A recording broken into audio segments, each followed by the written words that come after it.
Daily taste the daily. తెలంగాణలో కాంగ్రెస్ పాలన విజయవంతంగా సాగుతోందని హైకమాండ్ కు వివరించారు సీఎం రేవంత్ రెడ్డి.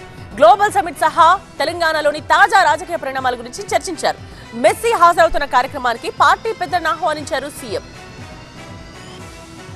ఢిల్లీ పర్యటనలో సీఎం రేవంత్ రెడ్డి కాంగ్రెస్ అగ్రనేతలు సోనియా గాంధీ, రాహుల్ గాంధీ, ప్రియాంక గాంధీని కలిశారు. కాంగ్రెస్ పార్టీ ఎంపీలతో పాటు పార్టీ పెద్దల్ని కలిసిన రేవంత్ రెడ్డి రాష్ట్రంలో తాజా రాజకీయ పరిస్థితులపై వారితో చర్చించారు. పార్టీ బలోపేతం, ప్రభుత్వ పనితీరు, ప్రభుత్వం ప్రతిష్టాత్మకంగా నిర్వహించిన తెలంగాణ రైజింగ్ గ్లోబల్ సమిట్ విజయవంతం, పెట్టుబడుల వివరాల్ని సోనియాకు వివరించారు. ఫ్యూచర్ సిటీ వేదికగా ప్రభుత్వం నిర్వహించిన సమిట్ గ్రాండ్ సక్సెస్ అయిందని, వివిధ రంగాల నుంచి 5.75 లక్షల కోట్ల ఇన్వెస్ట్మెంట్స్ వచ్చాయని పార్టీ పెద్దలకు తెలిపారు. మరోవైపు మెస్సీ గోట్ ఇండియా టూర్ కార్యక్రమానికి రాహుల్ గాంధీ, ప్రియాంక గాంధీని ఆహ్వానించినట్టుగా సీఎం రేవంత్ తెలిపారు. 13న ఒక ప్రముఖ సంస్థ ఏర్పాటు చేసిన కార్యక్రమంలో మెస్సీ పాల్గొంటున్నారని, తాను సీఎం గా ఉన్నాను కాబట్టే ఒక అతిథిగా ఆహ్వానించారని తెలిపారు. రాష్ట్ర ప్రభుత్వానికి ఈ కార్యక్రమానికి ఎలాంటి సంబంధం లేదన్నారు. మెస్సీ ప్రముఖ క్రీడాకారుడు కావడంతో కార్యక్రమానికి ప్రభుత్వం నుంచి పూర్తి సహకారం ఇస్తున్నామని తెలిపారు. తను ఢిల్లీలో కలిసిన అందరినీ ఈ కార్యక్రమానికి రావాలని ఆహ్వానించినట్టుగా వెల్లడించారు. ముందు ఎన్సీపీ వ్యవస్థాపకులు, కేంద్ర మంత్రి శరద్ పవార్ జన్మదిన వేడుకల్లో పాల్గొన్న సీఎం రేవంత్ రెడ్డి ఆయనకు జన్మదిన శుభాకాంక్షలు తెలియజేశారు.